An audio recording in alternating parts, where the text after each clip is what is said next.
1 जनवरी 1800 ये वो दिन था जब एक नई सदी के साथ भारतीय इतिहास में एक नए दौर की शुरुआत हो रही थी।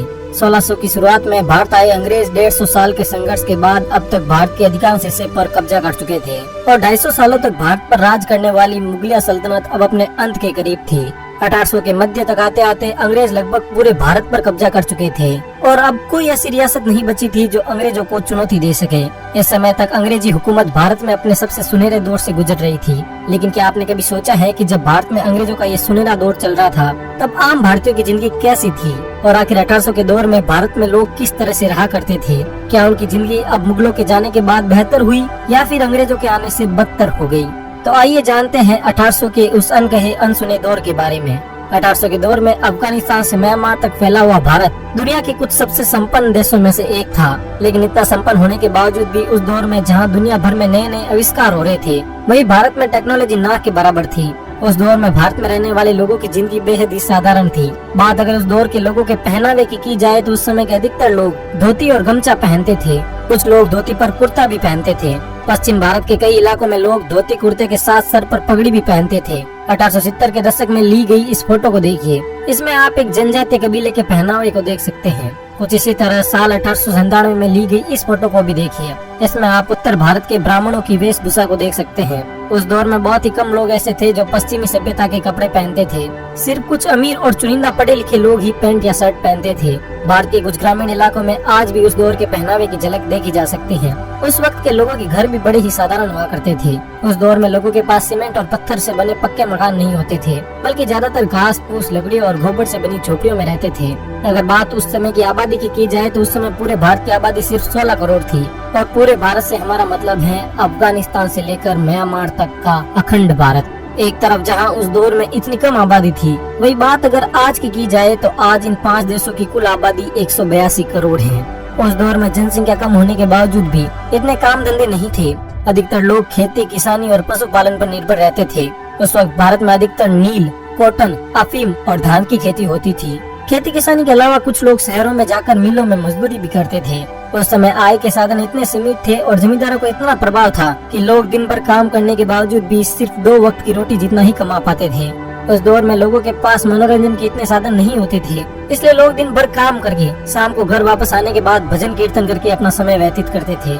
टाइम पास करने के लिए लोग कभी कभी कबड्डी और खो खो जैसे देसी खेल भी खेलते थे। क्रिकेट जैसे खेल तो उस दौर के लोग जानते भी नहीं थे। उस वक्त लोग पूजा पाठ में ज्यादा विश्वास रखते थे, इसलिए वे खाना भी भजन कीर्तन करने के बाद ही खाते थे। उस दौर के अधिकतर लोगों के खाने में गेहूं, चावल और सब्जियां होती थी। तटीय इलाकों में रहने वाले कुछ लोग मछलियां भी खाते थे। उस वक्त लोगों का खान पान इतना स्वस्थ और साफ सुथरा होता था कि लोग खान पान की वजह से बहुत ही कम बीमार पड़ते थे। खाना खाने के बाद सभी लोग गांव के बीच में बने चौपाल पर इकट्ठा होते और दिन भर की थकान उतारने के लिए एक दूसरे के साथ बातें करते। उस वक्त बिजली नहीं थी, इसलिए लोग दिए या फिर लालटेन का इस्तेमाल करते थे। दिन भर खेतों में कड़ी मेहनत करने के बाद लोग रात तक इतने थक जाते थे कि सोने के लिए उन्हें ना तो किसी बिस्तर की जरूरत होती थी और न ही किसी चारपाई की। लोग रात को जल्दी सोते थे और सुबह जल्दी उठते थे। 1800 के दौर में भारत में जातीय व्यवस्था अपने चरम पर थी। लोग अपनी जाति के मुताबिक काम करते थे। जैसे सोनार सोने का काम करता, लोहार लोहे का काम करता और ब्राह्मण धर्म कर्म से जुड़े काम करता। बात अगर उस दौर के यातायात के साधनों की जाए तो उस दौर में यातायात के भी इतने साधन नहीं थे। लोग सामान ढोने और कहीं जाने के लिए बैलगाड़ी और घोड़ा गाड़ी का इस्तेमाल करते थे। अधिकतर लोगों के पास कहीं आने जाने के लिए कोई साधन नहीं होता था, इसलिए वे कई सैकड़ों किलोमीटर की दूरी भी पैदल ही तय कर लेते। हालांकि 1804 में ट्रेन का इन्वेंशन हो चुका था, लेकिन भारत में ये 1853 में आई। 1880 में ली गई इस फोटो में आप एक इंडियन ट्रेन को देख सकते हैं। आज जहां पोल्यूशन भारत के लिए एक बड़ी समस्या है, वहीं उस समय पोल्यूशन का नामो निशान भी नहीं था। हवा साफ थी और चारों तरफ जंगल ही जंगल थे। कम पोल्यूशन और हेल्दी खान पान के कारण उस वक्त के लोगों का शरीर काफी बलिष्ठ और निरोगी हुआ करता था। उस वक्त के लोगों के स्वास्थ्य का अंदाजा आप इसी बात से लगा सकते हैं कि आज जो काम हम मशीनों से करते हैं, उस दौर के लोग वही काम बड़ी आसानी से हाथों से कर लेते थे। लेकिन लोगों की इतनी हेल्दी लाइफस्टाइल होने के बावजूद भी उस दौर में कई ऐसी बीमारियां थी जो आज नॉर्मल है, लेकिन तब महामारियां थी। उस दौर में कोलेरा और प्लेग जैसी बीमारियों ने लाखों लोगों की जान ली। आज जहां मेडिकल साइंस काफी एडवांस है, वहीं उस दौर में लोगों के पास ना तो हॉस्पिटल थे और ना ही कोई दवा। 19वीं शताब्दी में भारत का अधिकांश हिस्सा गाँव में ही बसता था। शहर बहुत कम थे। शहरों में लोग मिलों में मजदूरी किया करते थे। बिजली और मशीनें न होने के कारण उस वक्त के लोगों को हाथ से ही सारा काम करना पड़ता था। मिलों में इतनी जीत और मेहनत करने के बाद भी यहाँ पर काम करने वाले मजदूरों को बस कुछ आने की ही मजदूरी मिलती थी, जिससे इनका गुजारा भी बड़ी मुश्किल से चलता था। 1800 के पहले जब भारत में अंग्रेज नहीं थे तब लोग हाथों से ही कपड़ा बनाते थे, जिस कारण इनकी क्वालिटी काफी अच्छी होती थी। लेकिन जब अंग्रेज भारत में आए तो यहाँ की क्लॉथ इंडस्ट्री में गिरावट आने लगी। भारतीय कपड़े डिजाइन और क्वालिटी में तो अच्छे थे, लेकिन ये काफी महंगे भी थे। अंग्रेजों के आने के बाद अधिकांश कपड़े फैक्ट्रियों में मशीनों से बनने लगे, जिससे मजदूरों की और वक्त की बचत होने लगी, जिस कारण अंग्रेजी कपड़ा भारतीय कपड़ों के मुकाबले काफी सस्ता मिलता था। अंग्रेजों के भारत आने के बाद एक तरफ जहां अंग्रेजों की आर्थिक स्थिति अच्छी होने लगी, वहीं भारतीयों की आर्थिक स्थिति काफी बिगड़ गई। उस वक्त एक साधारण से अंग्रेज क्लर्क की औसत सैलरी भी 40 पाउंड होती थी, लेकिन वही किसी भारतीय कर्मचारी की सैलरी सिर्फ 1 पाउंड थी। उस समय किसानों को लगातार बाढ़ और सूखे जैसे जानलेवा हालातों से गुजरना पड़ता था। अंग्रेज लोगों से लगान तो समय पर लेते थे, लेकिन मुसीबत के समय उनकी कोई मदद नहीं करते थे। मोगलों के जाने और अंग्रेजों के आने के बाद लोगों की हालत बद से बदतर हो गई। आप उस दौर की ये फोटो देखिए। इस फोटो में आप देख सकते हैं कि गाँव में कैसे भूखमरी जैसे हालात थे। ये तस्वीर 1857 की क्रांति के बाद की है, जब अंग्रेज सैनिक आखिरी मुगल बादशाह बहादुर शाह जफर को गिरफ्तार कर रहे थे।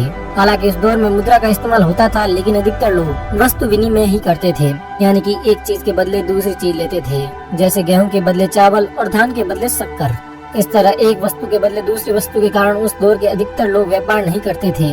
गांव में उगाई चीजें गांव में ही रहती थी, और जो 1-2 लोग व्यापार करते भी थे वे भी छोटा मोटा व्यापार ही करते। आज से 200 साल पहले शिक्षा का अभाव था, 10% से भी कम लोग साक्षर थे, लेकिन फिर भी लोग बच्चों को ऐसे संस्कार देते थे कि घर में बुजुर्गों की चलती थी। अगर बुजुर्ग एक बार किसी काम के लिए मना कर दे तो फिर कोई भी उनकी बात नहीं टालता।